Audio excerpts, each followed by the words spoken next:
Halo semua, balik lagi dengan saya Rizky. Beberapa waktu lalu Nusantara Project telah meluncurkan versi 4.0 dan saya cukup puas sih dengan performanya yang cukup baik. Dan kali ini Nusantara Project kembali meluncurkan versi terbarunya, yaitu Nusantara V4.1.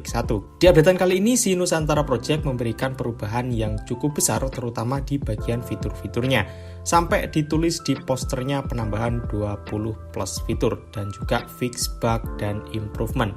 Oke, di changelognya di sini bisa kita lihat memang tersedia banyak banget untuk tambahan-tambahan fitur baru seperti always on display dan fitur double tap, kemudian icon pack, screenshot dengan swipe 3 jari, dan masih banyak banget fitur-fitur yang diberikan di Nusantara versi V4.1 ini. Oke, kita lihat dulu di bagian tentang telepon ya guys. Yap, ini adalah Nusantara Project versi 4.1 dengan maintainer Harsha Reddy Pamarti. OS ini menggunakan base Android 12 dengan kernel yang digunakan 4.4.299 Skywalker. Oke, pertama di sini kita bahas dulu di bagian display interface-nya. Untuk bagian tampilan dan display interface saya tidak ada komplain guys, udah mantep banget. Mulai dari status bar, kemudian navigasi bar dan volume bar khasnya Android 12 di sini berjalan cukup baik. Kita swipe up, swipe down ini masih berjalan lancar banget, tidak ada nge-lag yang saya temui. Kemudian di sini juga dilengkapi dengan tema adaptif miliknya Android 12. Oke, di bagian setting juga tersedia Nusantara Wings. Di sini kita dapat merubah tampilan HP kita dengan sangat leluasa, mulai dari status bar, navigasi, lock screen, dan lain-lain sebagainya.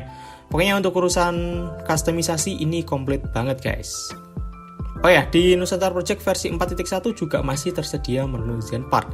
Di menu Zenpart kita dapat melakukan kustomisasi suara, kemudian Linux, layar, gestur, dan kita bisa mengatur kekuatan getaran, kita bisa mengatur kecerahan center di HP kita dengan leluasa. Di sini kita tinggal menyesuaikan aja dengan kebutuhan kita guys. Namun sayangnya untuk manajemen RAM-nya di sini kurang baik. Ya, untuk RAM-nya di sini boros banget guys. Di sini untuk pemakaian sosmed dan sesekali gaming, rata-rata penggunaan RAM-nya itu sampai 83%. RAM HP saya tinggal 600 MB-an doang dari 4 GB guys.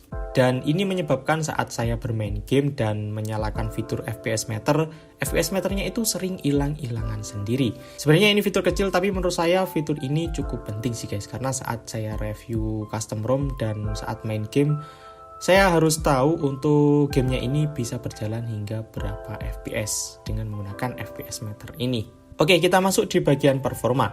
Untuk hasil tes performanya sebagai berikut. Pertama, di sini saya tes dengan menggunakan AnTuTu Benchmark. Dan skor yang didapetin yaitu 168.698.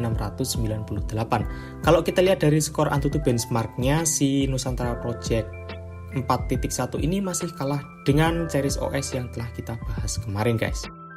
Kemudian saya tes yang kedua dengan menggunakan Geekbench 5. OS ini dapat skor 219 untuk single core dan 1098 untuk multi core. Kemudian saya tes dengan menggunakan CPU throttling dan berikut hasilnya.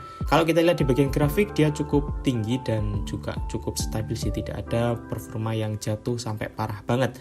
Untuk performanya juga tinggi, maksimalnya ada di 135,307 GB, rata-ratanya ada di 122,85 GB, dan minimalnya ada di 106,892 GB. Oke, langsung aja kita coba untuk bermain game. Pertama di sini saya mainkan game Asphalt 9 dengan settingan grafik ada di paling rendah.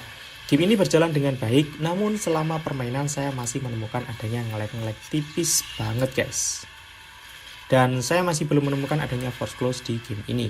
Seperti yang saya bilang tadi, untuk FPS meternya saat saya pakai untuk bermain Asphalt 9, dia tiba-tiba mati sendiri.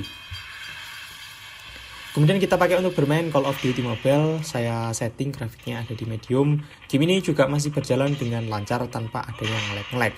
Untuk FPS meternya menunjukkan rata-rata ada di 30 FPS aja guys. Dan saya pakai bermain game ini hingga beberapa match belum menemukan adanya force close. Nah, saat saya pakai untuk bermain game Genshin Impact, saat awal loading, di sini gamenya selalu force close. Tidak hanya satu kali ini saja, dan saya udah coba buka Genshin Impact beberapa kali di waktu yang berbeda, hasilnya masih sama. Gamenya itu force close. Mungkin dari teman-teman yang udah menginstal Nusantara Project versi 4.1 dan udah install game Genshin Impact, apakah kalian juga mengalami masalah yang sama? Jika iya, bisa langsung aja tulis di kolom komentar, agar kita semua bisa tahu guys.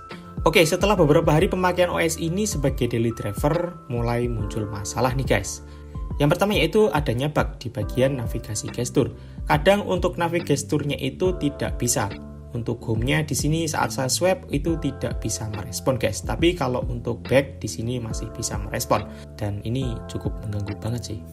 Kemudian masalah yang kedua yaitu saat saya pakai untuk multitasking aplikasi sosmed. Kadang-kadang nge-lag-nya itu parah banget.